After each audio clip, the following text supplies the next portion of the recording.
게 은혜였는데 그러나 율법 이전에도 죄가 세상에 있었으나 율법이 없음으로 죄를 죄로 여기지 아니하니 그럼에도 불구하고 아담으로부터 모세까지 아담의 범죄와 비슷한 죄를 짓지 아니한 사람들도 사망의 시대를 받았느니 아담은 오실자의 조상입니다.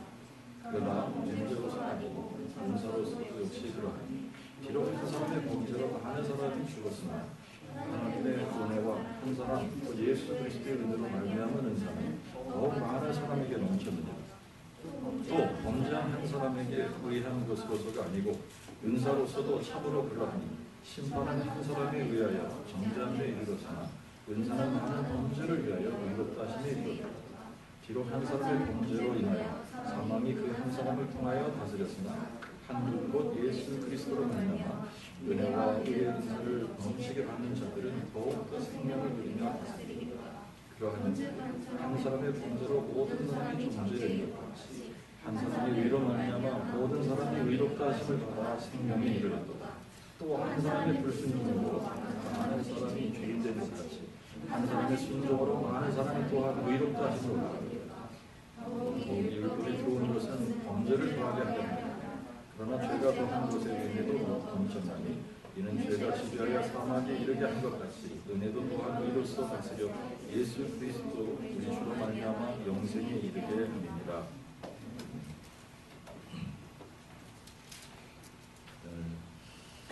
오늘 본문은 좀 쉬울 듯 하면서도 까다롭고 또 까다로운 것 같으면서도 또 그렇지 않은 그런 본문인데 이제 바울이 로마서의 어떤 그 핵심 부분으로 이제 이렇게 들어가기 시작을 했어요.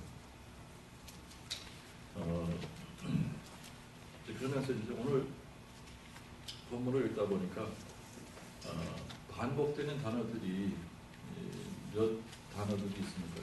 한 사람이라는 단어가 굉장히 많이 반복되죠. 그렇죠? 한 사람, 한 사람을 통하여, 또 한 사람을 통하여, 한 사람.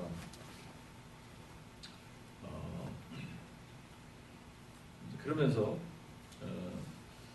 이제 이 짧은 본문 속에 사실 굉장히 우리가 이제 다루어야지 되는 많은 그런 부분들이 담겨져 있긴 한데 12절 그 한 구절을 보면 한 사람을 통하여 죄가 세상에 들어오고 죄로 말미암아 사망이 왔나니 이와 같이 모든 사람이 죄를 범하였으므로 사망이 모든 사람에게 임하였다. 자, 이 한 구절을 가지고 이제 몇 가지 우리가 신학적인 그런 부분들을 좀 생각을 해볼 수 있는데 이 본문을 통해서 우리가 한번 질문해보고 생각해봐야지 되는 그런 게 있습니다.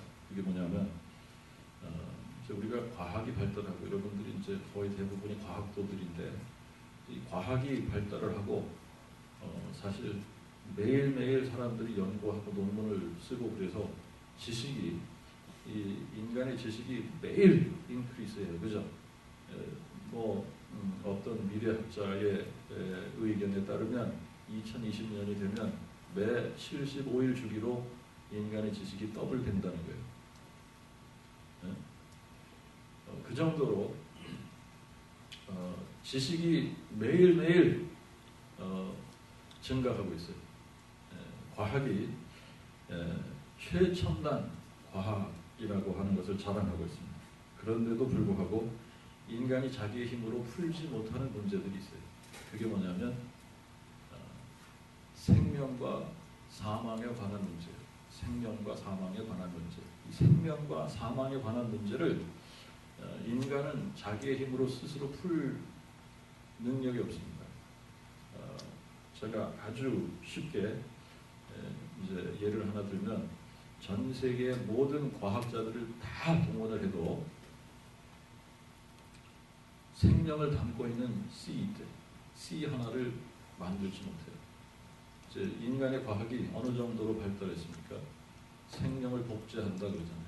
그죠? 생명을 복제한다.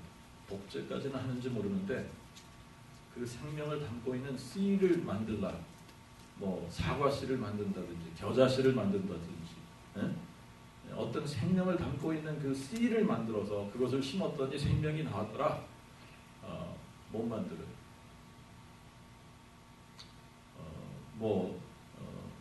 요즘은 이제 그 우주과학 쪽에서도 정부에서 이제 그 장려하던 것들을 이제는 프라이빗 섹터에게 다 맡겼더니 이제 프라이빗 그 회사에서 로켓들을 쌓아 올려서 우주 탐험을 하고 하는 그런 시대가 됐단 말입니다. 그럼에도 불구하고 모든 과학자들을 다 동원해도 창조의 신비를 풀지를 못해요. 창조의 신비를 풀지를 못해요. 저는 늘 참 이게 신비롭다, 궁금하다. 이 생명에 관한 모든 부분들을 보면 참 신비로운 거지만 그런 거 말고도 이 지구가 물에 덮이지 않는 게 참 신기하고, 그죠? 그 바다 물이 넘치지 않고 그 한계가 정해져 있다라고 하는 것도 너무나 신기해요. 그런 부분들 여러분들 한번 잘 생각해 보면 너무나 하나하나가 다 이게 신비라고 하는 그 베일에 쌓여져 있는 거예요. 인간이 풀지 못합니다. 근데 이 생명체에 관계된 부분 인간이 풀지 못하는데 죽음에 관한 부분도 풀지를 못해요. 그러니까 죽음도 받지를 못해요. 생명, 우리가 최첨단의 과학의 기술을 가지고 정말 팬시한 그런 것들을 만들어낼 수는 있어요. 그죠? 근데 생명이 없잖아요. 로봇도 만들어낼 수 있어. 근데 생명이 없단 말입니다. 근데 일단 생명으로 이렇게 존재하는 그 생명체가 시간이 되면 다 죽는단 말입니다. 시간이 되면 다 죽어. 그런데 그 죽는 것을 막을 방법이 없어요. 죽는 것을 막을 방법이 없어요.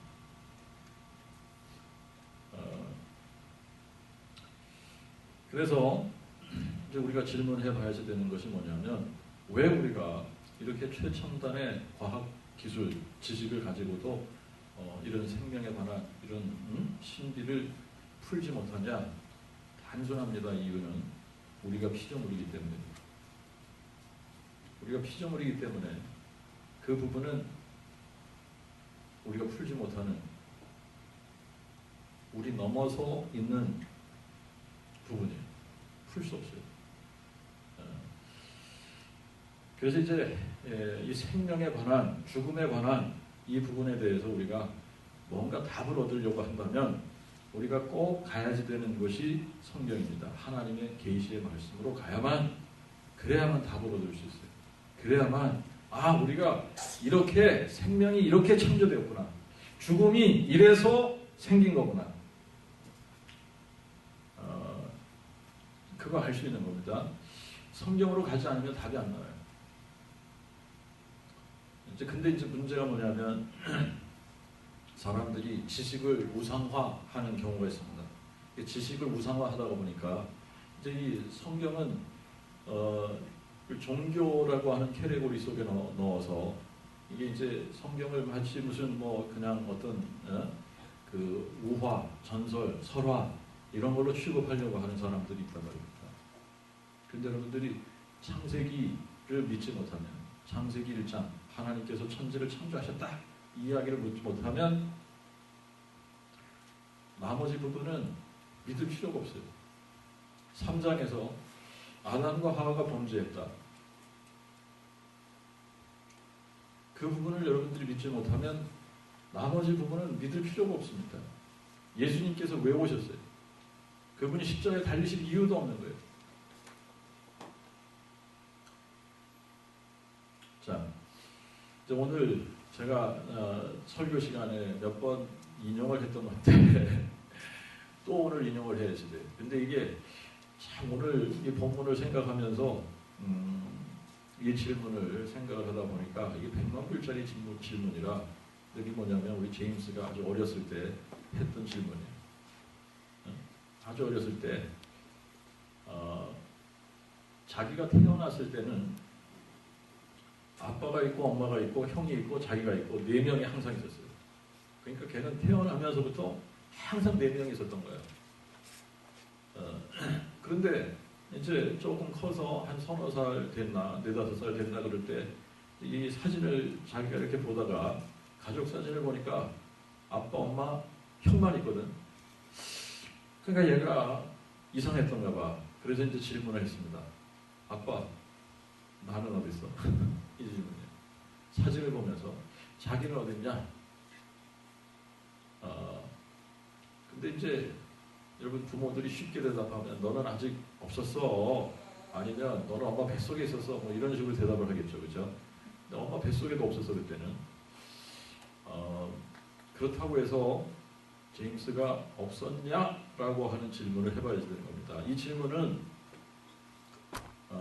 오늘 제가 이 본문을 생각을 하다 보니까 이게 너무 중요한 질문이고 저와 여러분도 해봐야지 되는 질문이에요.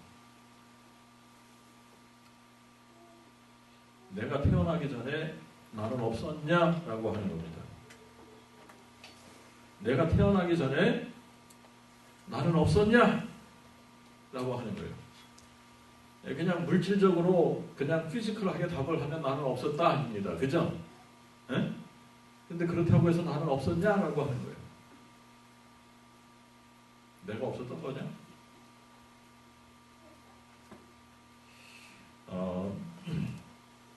자, 이제 이 질문을 여러분들이 한번 해보는데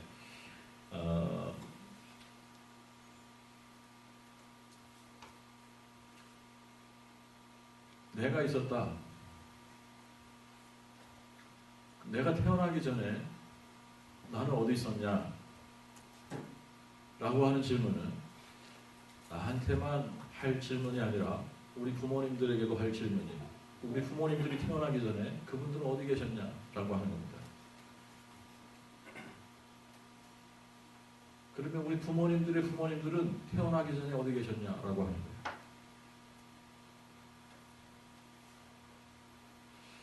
여러분 성경적인 표현은 이렇습니다. 성경적인 표현. 자, 성경적인 표현은 히브리서 7장에 가서 보니까 멜기세덱이 아브라함을 만났을 때 레위는 아직 자기 조상의 허리에 있었다. 이렇게 표현을 합니다. 그죠? 자, 아브라함이 멜기세덱을 만났을 때 레위는 이 세상에 존재하지 않았습니다. 그죠? 이 세상에 존재하지 않았어. 근데 성경은 어떻게 표현하냐? 레위는 자기 조상의 어디에 있었다? 허리에 있었다. 없었다가 아니에요. 그죠? 없었다가 아닙니다. 레위는 없었다. 이렇게 표현하는 것이 아니라 레위는 자기 조상의 허리에 있었다. 이렇게 표현했습니다.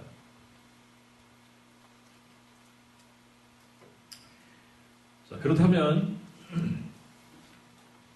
아담 이후에 태어나는 모든 인류는 아담의 허리에 있었던 거예요. 성경적인 답이에요. 아담 이후에 태어나는 모든 인류는 어디에 있었냐? 아담 허리에 있었다. 이겁니다.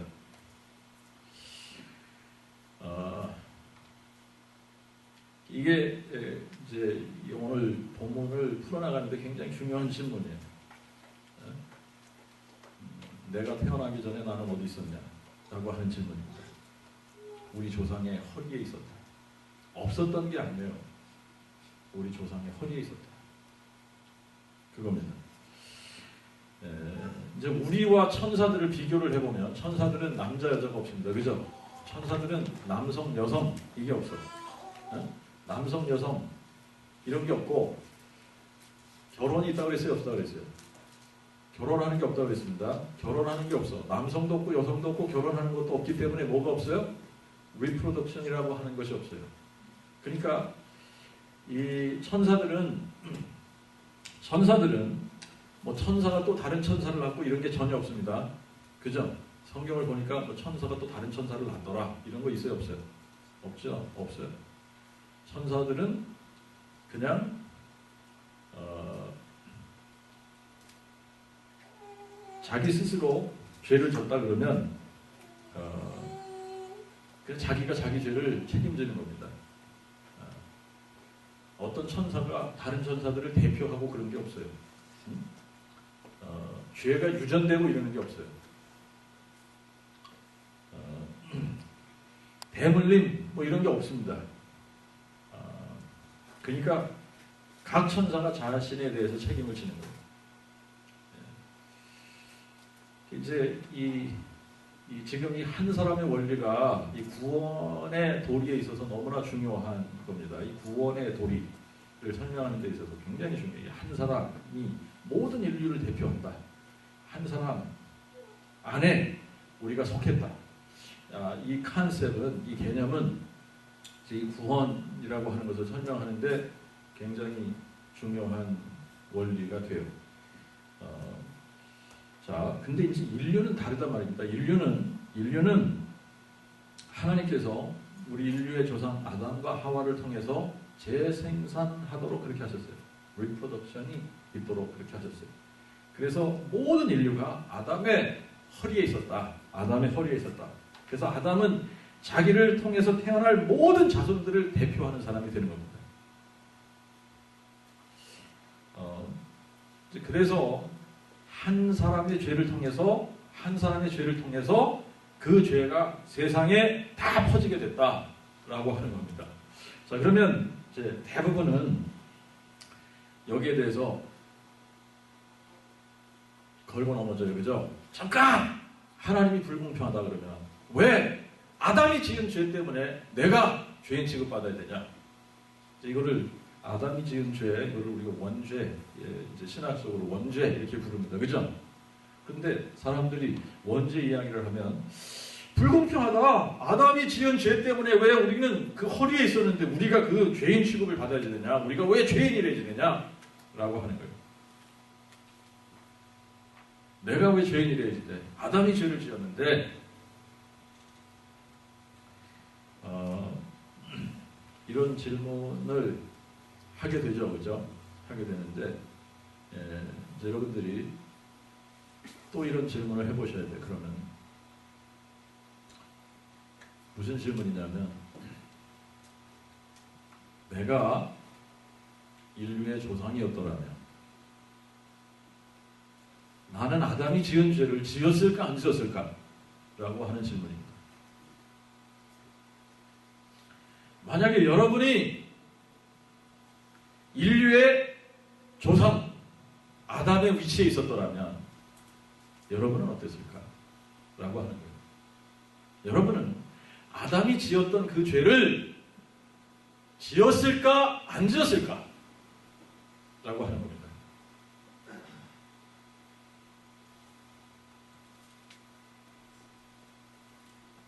저는 100% 확신하건대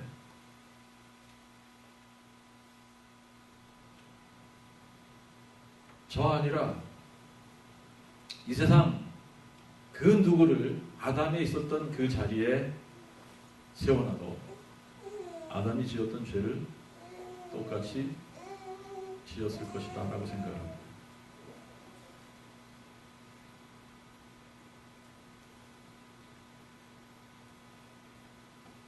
자, 그렇다면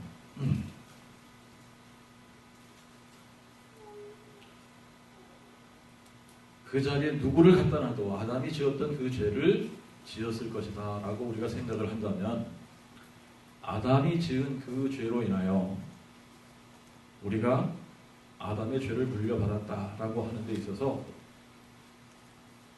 더 이상 특별한 의의를 제기할 게 없어요.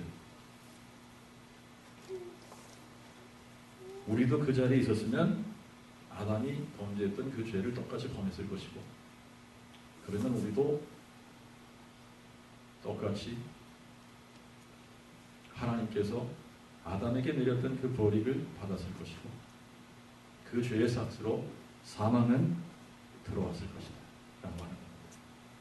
자, 그래서 한 사람을 통하여 죄가 세상에 들어오고 한 사람을 통하여 죄가 세상에 들어오고 그 죄로 말미암아 사망이 왔으니 이와 같이 모든 사람이 죄를 범하였으므로 사망이 모든 사람에게 임하였느니라.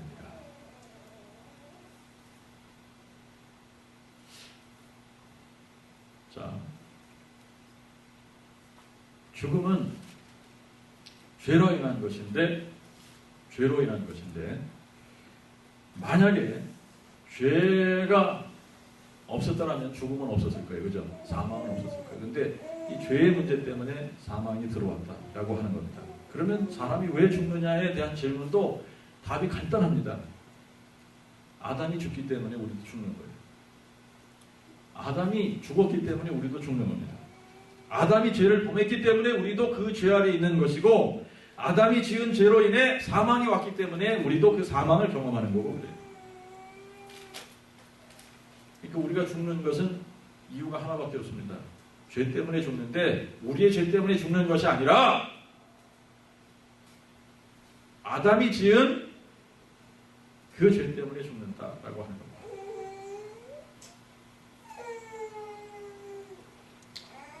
자, 아담이 죄를 범했고 그 죄 때문에 사망이 들어왔어요.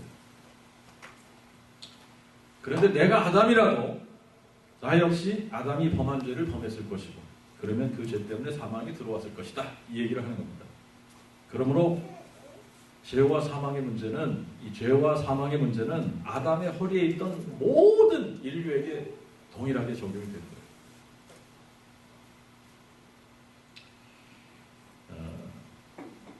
근데 이제 또 그러면 유대인들이 또 이렇게도 질문할 수 있어요. 그러나 율법 이전에 율법이 없는데, 그러면 어떻게, 율법이 없는데 어떻게 죄가 되냐? 율법이 없는데 죄를 어떻게 하냐? 이제 바울이 설명하는 게, 율법 이전에도 죄가 세상에 있었다. 그런데 율법이 없으므로 죄를 죄로 여기지 아니하였느니라. 율법이 없으므로 죄를 죄로 여기지 아니하였느니라. 그런데도 불구하고 죄가 세상에 있었다. 말이 좀 안 되죠, 그죠? 율법이 없어서, 율법이 없었기 때문에 죄를 죄로 여기지 아니하였는데, 그러나 율법 이전에도 죄가 세상에 있었다.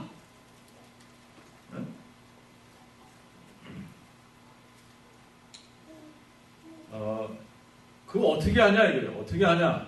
율법이 없으면 죄를 죄로 여기지 말아야지 되는데, 율법이 있기 전에도 세상에 죄가 있었다라고 하는 것을 어떻게 하냐? 14절에 이게 답이라는 겁니다. 자, 뭐냐? 아담으로부터 모세까지 아담의 범죄와 비슷한 죄를 짓지 아니한 사람들도 사망의 지배를 받았나니. 무슨 얘기예요? 자, 사망이 뭐 때문에 오는 겁니까? 사망이 무엇 때문에 온다? 죄 때문에 온다. 그럼 아담부터 시작해서 모세까지 사람들이 다 죽었더라. 다 죽더라. 사람이 죽는 것을 보니까 그 사람들이 뭐의 지배를 받는다는 얘기예요? 죄의 문제가 있다는 얘기예요. 죄의 지배를 받는다 얘기예요. 네?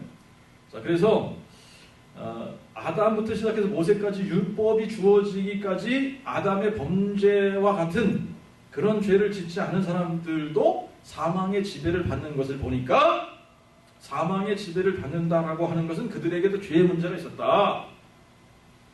그러면 이 죄의 문제가 누구로부터 시작한 거냐? 아담으로부터 시작한 거다. 이 얘기하는 겁니다. 한 사람, 아담이 지은 죄 때문에 그렇다 이 얘기예요.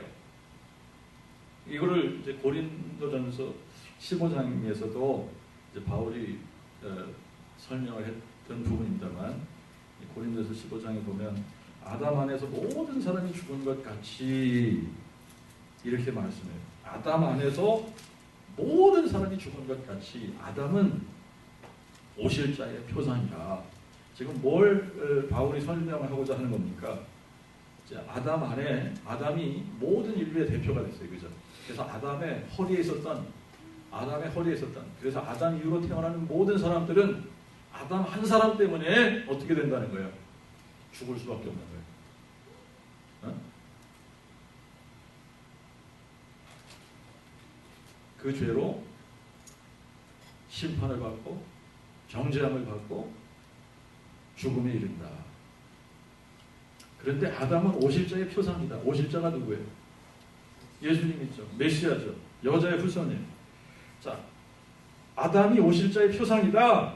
어떤 면에서 오실 자의 표상이 어떤 면에서 모형이냐? 한 사람으로 말미암아 그 안에 있던 모든 사람이 죄인 된 것처럼 한 사람 예수 그리스도로 말미암아 그 안에 있는 모든 사람이 의인된다라고 하는 것에 대한 모형이라는 거예요.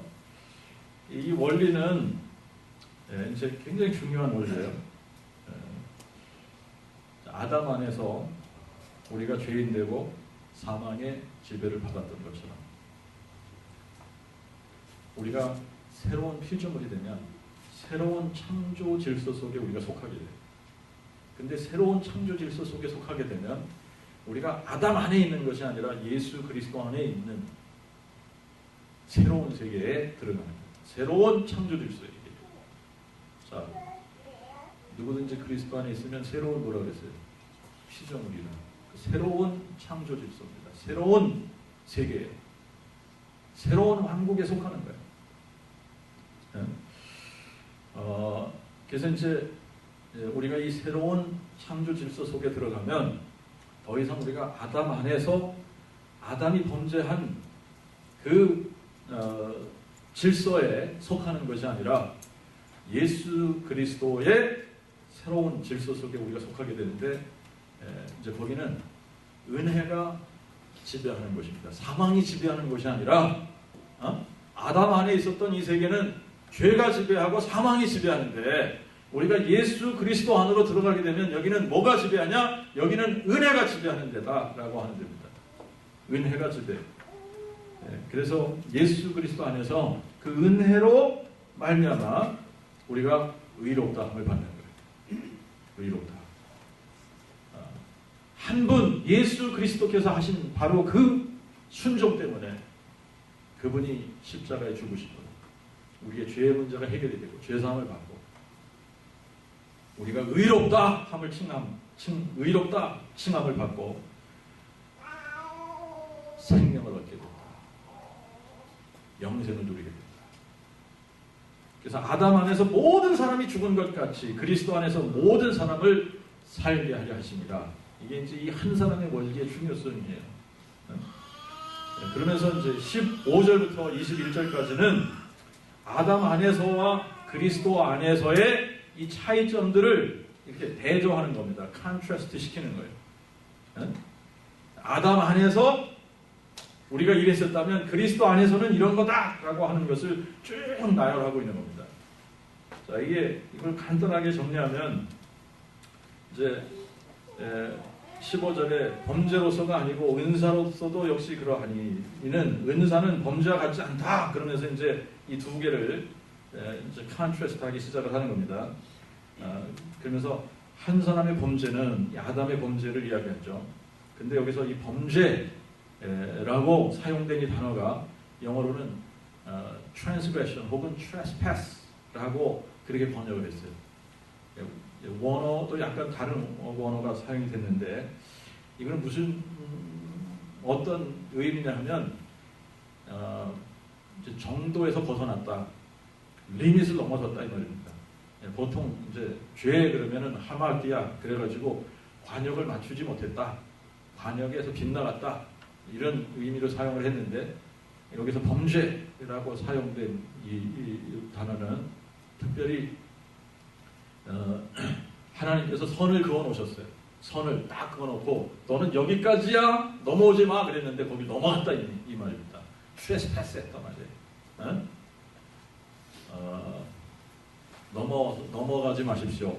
그런데 넘어갔다. 하나님께서 리밋을 정해놓으셨는데 그 리밋을 넘어가 버렸어요. 그것 때문에 죽었다는 겁니다. 그런데 한 사람 예수 그리스도의 은혜로 주어지는 선물은 은사는 아담 안에서와 반대되는 결과들을 우리에게 주고 있다. 아담 안에서 우리는 범죄했고 아담 안에서 우리는 심판을 받았고 아담 안에서 우리는 정죄함을 받았고 그래서 죽었어요. 사망 선고를 받았어요. 사형 선고를 받았어요. 그런데 우리가 예수 그리스도 안에서 은혜로 선물을 받는데 그분의 의로 죄사함을 받고 또 그분의 순종함으로 의롭다함을 받고 영원한 생명을 얻었다. 뭐 이거는 이제 굉장히 간략하게 이제 이 부분을 정리를 한 겁니다. 그죠?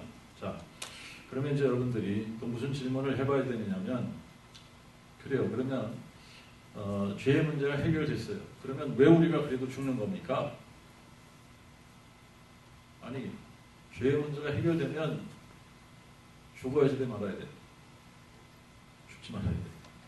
근데 죄의 문제가 해결됐다면서요. 예수님께서 죄의 문제를 다 해결하셨다면서요. 그런데 그러면 왜 우리가 죽는 겁니까? 이런 질문 안 해봐요? 그냥 너무나 당연하게 죽는 거다 이렇게 받는 거야?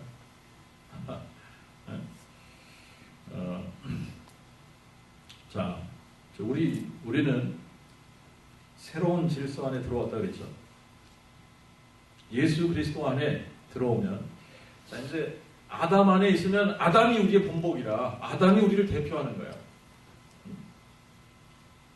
그런데 우리가 예수 안에 있으면 예수 그리스도께서 우리의 이 새로운 질서에 예수 그리스도께서 본보기가 되시고 다 우리는 예수 그리스도를 따라가는 겁니다. 그렇게 되는 거예요. 자, 그런데 예수 그리스도께서 하신 일이 뭐냐면 죽음을 이기신 겁니다. 죽음을 정복하신 거예요. 죽음을 이기신 거죠. 자, 이제 그리스도께서 죽음을 이기시고 부활하신 것처럼 우리도 다 죽음을 이기고 부활하게 됩니다. 그래서 우리는 이제 그리스도 안에서 죽었다 표현하지 않습니다. 그죠? 그리스도 안에서 뭐 했다 표현해? 잠들었다. 잠시 잠들었다. 다시 일어나는.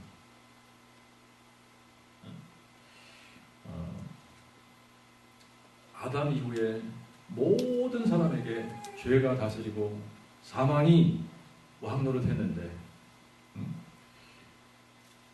그래서 아담 안에 있는 모든 사람들이 영원히 죽게 되고 그 영원한 죽음은 영원한 심판으로 연결이 돼서 부득이도 죽지 않는 불못에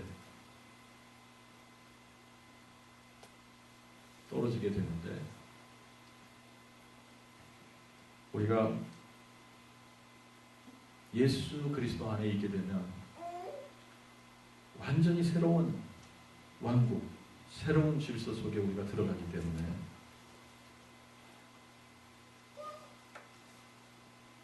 삶의 질부터가 이게 이제 생명이라고 하는 겁니다. life, 생명이라고 하는 거예요. 생명이라고 하는 것은 사실 그냥 살아있다, 우리가 존재한다, 이것 이상을 의미하고 있어요.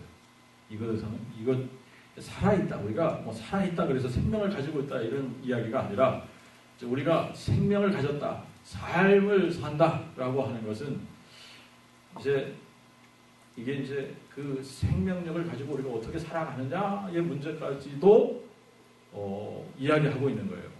그래서 여러분, 아담 안에 있었던 사람들, 아담 안에 있는 사람들의 삶과 생명과 예수 그리스도 안에 있는 사람들의 생명, 삶은 달라야지 돼요. 이게 질적으로 달라야지 되는 겁니다. 다를 수밖에 없어요. 자, 아담 안에 있는 사람들은 무엇의 지배를 받는다 그랬죠? 사망의 지배를 받아요. 근데 그 사망의 지배를 받기 때문에 아담 안에 있는 사람들의 삶의 스타일, 그들의 삶, 그들의 생명은 무엇으로 특징이 지어지느냐 하면, 아담이 뭐 했어요? 리밋을 정해놨는데 거기 넘어갔잖아요. 그죠? 자기 멋대로 한 겁니다. 불순종이에요. 불순종. 그리고 범죄, 아담의 범죄, 불순종. 그것이 아담 안에 있는 사람들의 특징, 아담 안에 있는 사람들의 특징이에요. 아담 안에 있는 사람의 생명의 특징입니다. 아담 안에 생명을 가지고 있는 사망이죠, 사망. 사망의 특징이 뭐냐? 불순종이다 라고 하는 겁니다. 자, 그런데 이제 우리가 하나님의 나라, 새로운 왕국, 새로운 세계 질서에 들어가게 되면 여기는 이제 먹고 마시는 게 아니에요. 먹고 마시는 게 아니라, 그래서 이제 우리가 이 어플리케이션 부분에 가서 로마서를 공부하다 보면 또 나오겠지만, 로마서 14장에 가서 보면 하나님의 나라는 먹고 마시는 것이 아니라 그랬습니다. 하나님의 나라는 먹고 마시는 것이 아니라 성령 안에서 의와 화평과 기쁨, 희락이라 그랬어요.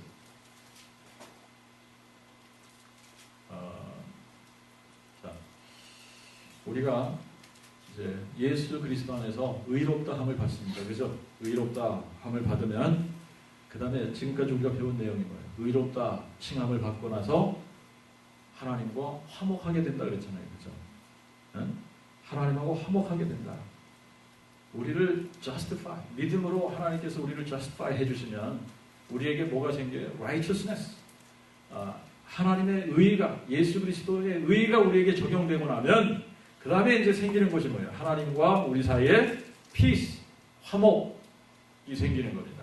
화목이 생기고, 그 화목이 생기면 성령 안에서 즐거워하는 삶을 사는 거예요. 그게 하나님의 나라. 하나님의 나라는 먹고 마시고 하는 그런 데 있는 것이 아니라 하나님의 나라는 성령 안에서 의와 화평과 기쁨이다. 영어로 하면 For the kingdom of God is not meat and drink.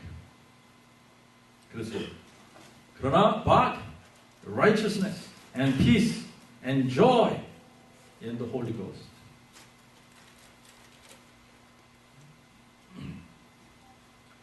자, 이제 그래서 우리가 지배당하는 것이 다른 겁니다. 아담 안에 있을 때는 불순종, 사망이 우리를 지배하는 거예요. 사망이. 그래서 사망이 우리를 지배하게 되면 늘 생각하는 게 먹고 마시고 이런 거 생각하는 거예요. 그런데 하나님의 나라는 그런 게 아니라는 거예요. 하나님의 나라는 뭐가 있어야 돼요? Righteousness, peace, and joy.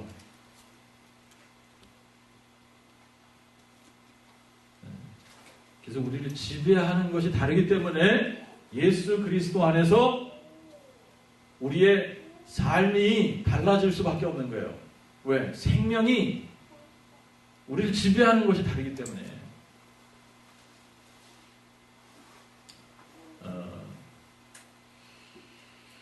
자, 이제 우리가 지배를 받는 것도 다르지만 예수 그리스도 안에 있으면 예수 그리스도 안에서 회복되어지는 것이 있습니다. 회복되어지는 것이. 하나님께서 아담에게 에덴 동산을 낙원을 주셨어요. 그죠? 낙원을 주시고 다스리라 그랬습니다. 그게 뭐냐면 킹십을 주신 거야. 킹십. 그런데 범죄함으로 다 잃어버렸어요. 에덴 동산 잃어버렸죠. 하나님께서 자기에게 주셨던 그 킹십도 잃어버렸죠. 넘겨줬어. 누구한테 넘겨줬어요? 사단에게 넘겨줬어요. 그래서 이제 이 세상의 임금이 누가 됐다? 네? 사단이 되어버렸어요. 그죠? 네, 그런데 예수 그리스도 안에서는 하나님께서 이런 것들을 다 회복시켜 주시는 겁니다. 회복시켜 주시는데 그 중에 하나도 킹십을 회복시켜 주시는 거예요. 킹십을 회복시켜 주셔. 그래서 여러분들이 이제 성경을 읽다가 보면 우리가 예수 그리스도와 더불어 예수 그리스도와 함께 왕 노릇한다. 이런 표현이 있습니다. 그죠? 그래야 안 그래요? 왕 노릇한다. 자 이제 우리가 잃었던 킹십을 되찾으면 우리는 이제 하나님께서 우리에게 주신 그 생명을 누릴 뿐만 아니라 다스리는 사람이 되어져요. 다스리는 사람. 그래서 베드로전서 2장에도 뭐라고 표현했습니다. 너희는 택하신 족속이요 왕 같은 제사장들이다. 왕 같은 제사장들. 계시록 5장에 가서 보니까 계시록 5장에는 이렇게 표현을 했어요.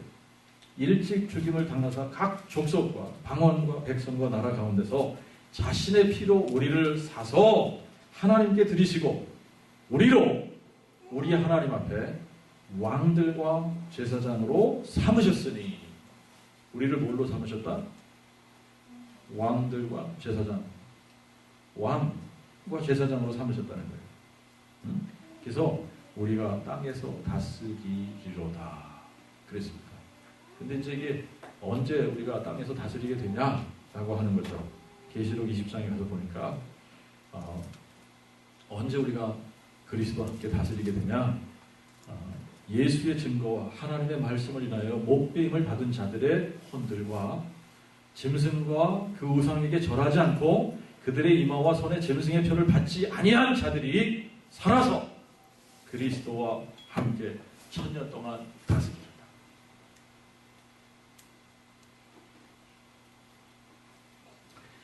아담 안에서 이뤘던 모든 것을 하나님께서 다시 그리스도 안에서 회복시켜 주시는 겁니다. 다 되찾게 해 주시는 거예요.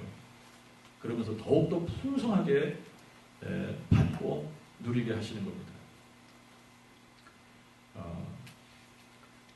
자, 그래서 이제 이 아담 안에서 특징지었던 그런 어떤 삶의 스타일이 불순종의 삶, 그러면서 이제 내가 원하는 대로 내 뜻대로 하는 것이 아담 안에 있는 사람들의 삶의 특징이라면, 예수 그리스도 안에 있는 사람들의 삶의 특징은 그분을 본받는 거예요.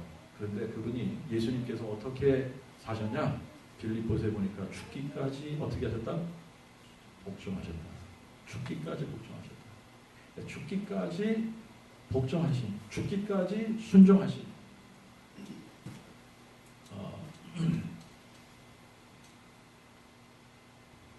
이게 이제 믿음으로 사는 삶의 특징입니다. 믿음으로 산다라고 하는 것이 뭐냐? 순종하는 삶이다라고 하는 겁니다. 예수 안에서 예수님과 우리가 연합하게 되면 예수님이 순종하신 것처럼 우리도 하나님께 순종하려는 삶의 특징이 나와야지 된다는 얘기예요. 하나님께 순종하려는 삶의 특징이 예수 안에 있는 어떤 생명의 본질이다라고 하는 겁니다. 자, 이것이 이제 그리스도 안에서 우리가 생명을 누리고 다스린다라고 하는 그런 의미예요.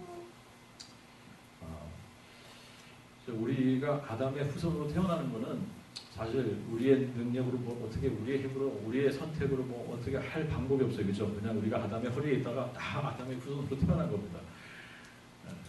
방법 있어요, 여기?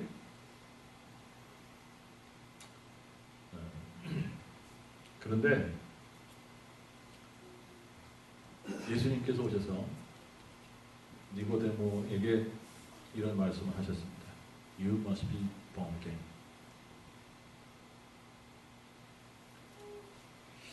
아담 안에서 태어난 것 가지고 안 된다는 이야기예요. You must be born again.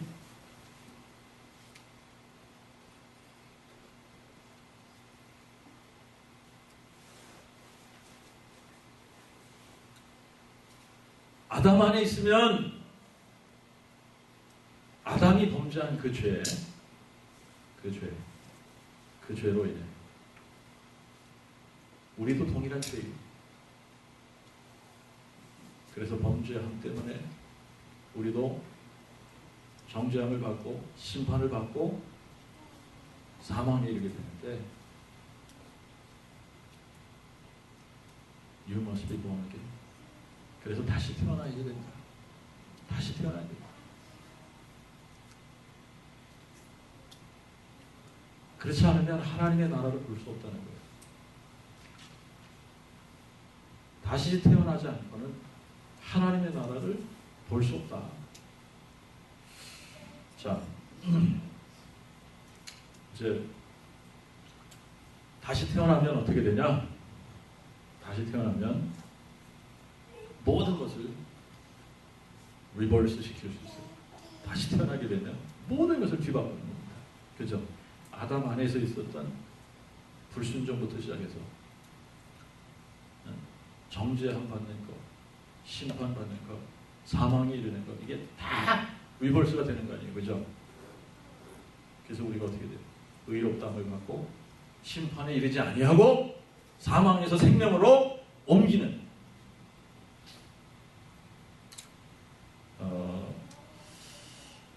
그러면 여러분들이 질문해야 되는 게, 그러면 우리가 어떻게 거듭날 수 있습니까? 니고데모가 한 질문이, 아니 우리가 늙었는데 어떻게 다시 모태에 들어가도 다시 나올 수 있습니까? 늙은 사람이 어떻게 다시 엄마 뱃속에 들어갔다 다시 나옵니까?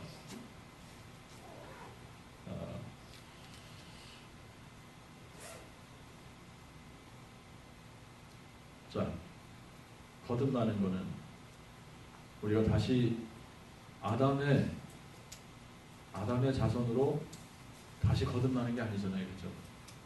엄마 뱃속에 들어갔다 다시 나오면 또 우리가 어떻게 돼? 아담의 후손으로 다시 나오는 거죠. 그건 아니다는 얘기야. 그건 아니야. 어?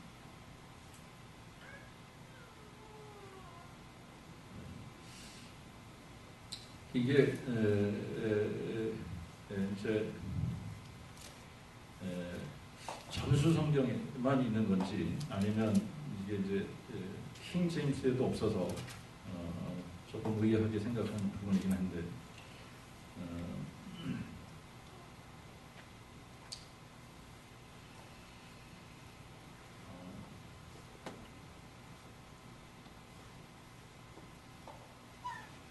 새로 그 2판 전성경 2판에만 그렇게 되어 있는 것 같은데, 저기 예전 거를 보니까 그 부분이 없는데, 새로 2판에 보니까 You must be born again from above, 그렇게 되어져 있더라고요. You must be born again from above.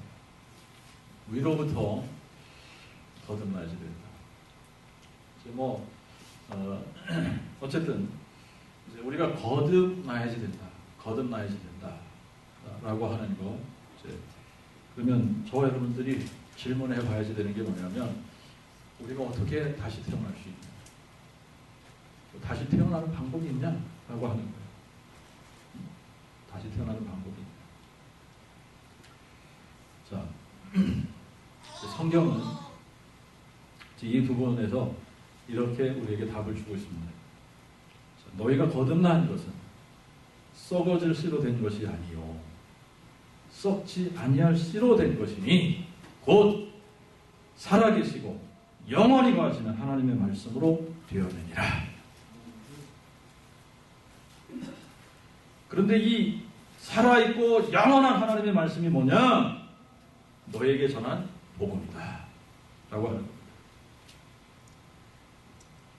복음의 말씀. 살아있고 영원한 하나님의 말씀. 자, 그러니까 복음의 말씀으로 사람이 거듭난다는 거예요. 복음의 말씀으로. 복음의 말씀을 듣고 거듭나게 되는데,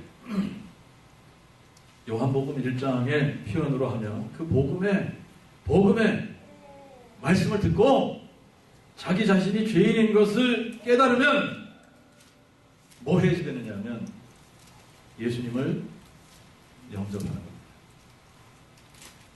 예수님을 영접하는 자, 곧 그 이름을 믿는 자. 영접하는 자. 예수님을 영접하는 바로 그 사람이 예수의 이름을 믿는 사람이고, 예수님을 영접하면 하나님의 자녀로 다시 태어나는 거예요.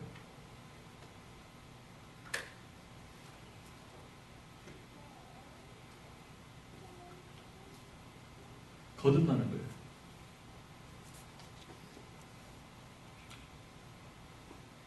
하나님의 자녀. 그래서 이제는 아담 안에서, 아담이 우리의 조상이 아니라 예수 그리스도 안에 들어옴으로 이제는 우리를 대표하시는 분이 아담이 아니라 누구예요? 예수 그리스도가 되는 거예요. 예수 그리스도가 우리를 대표하는 거예요. 그분이 하신 모든 것으로 우리도 다 그분의 유전을 받는 거예요.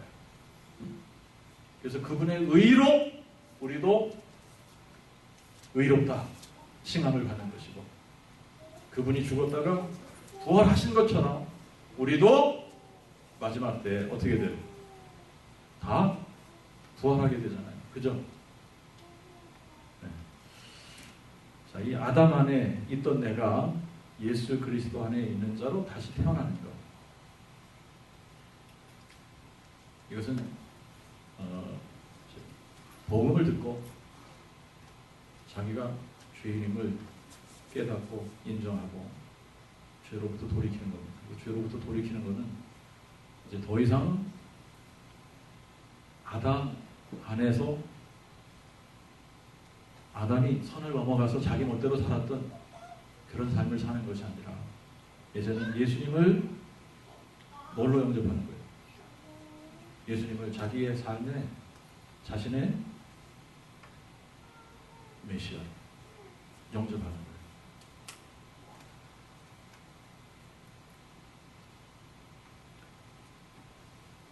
그래서 아담 안에서는 내가 아담의 불순종으로, 아담의 불순종 때문에 그 한 사람의 범죄로 나도 죄인이 되고 나도 심판을 받고 나도 정죄함을 받아서 사망에 이르게 되었는데 복음을 듣고 예수님을 내 인생의 메시아로, 예수를 그리스도시요 살아계신 하나님의 아들이라고 고백하고 영접하는 모든 사람들에게 하나님께서 어떤 은혜를 베푸시죠? 예수 그리스도의 순종으로 우리도 의롭다함을 받는, 그분의 흘리신 피로 우리가 죄사함을 받는, 그분의 의가 우리의 의가 되는 거예요. 그분의 생명이 우리의 생명이 되는 거예요. 그래서 영생을 누리는 거예요. 영생, 생명을 누리고 다스리는, 이것이 하나님의 은혜. 하나님의 은혜. 예수 그리스도 안에서 하나님께서 우리에게 주신 최고의 선.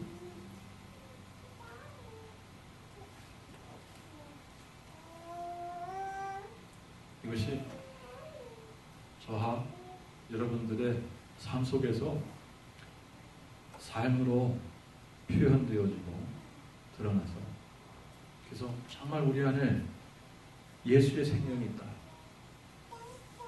그분의 삶이 사라지는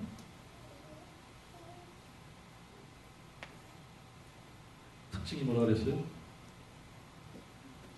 순종. 뭐에 순종하는 거예요? 말씀에 순종. 하나님의 말씀에 순종. 이게 예수 그리스도 안에 있는 생명의 특징이에요. 본질이고. 그런데 지금 너무나 많은 사람들이 예배당을 왔다 갔다 하는데 하나님의 말씀에 귀를 기울이지 않잖아요.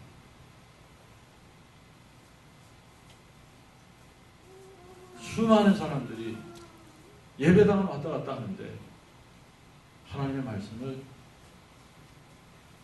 경청하지 않아요.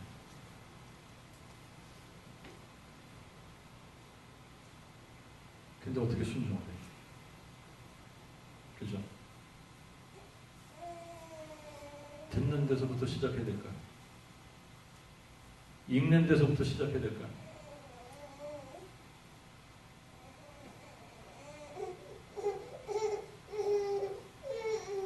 하나님의 말씀의 능력이 또 우리의 삶을 지배하고, 그래서 예수의 생명이 또 우리의 삶에 풍성하게 드러날 수 있기를 바랍니다.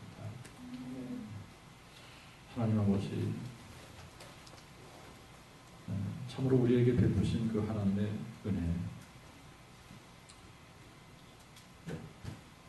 우리가 헤아릴 수 없는 크고 놀라운 사랑,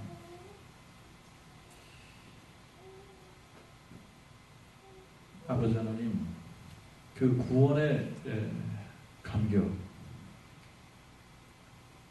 저희들 안에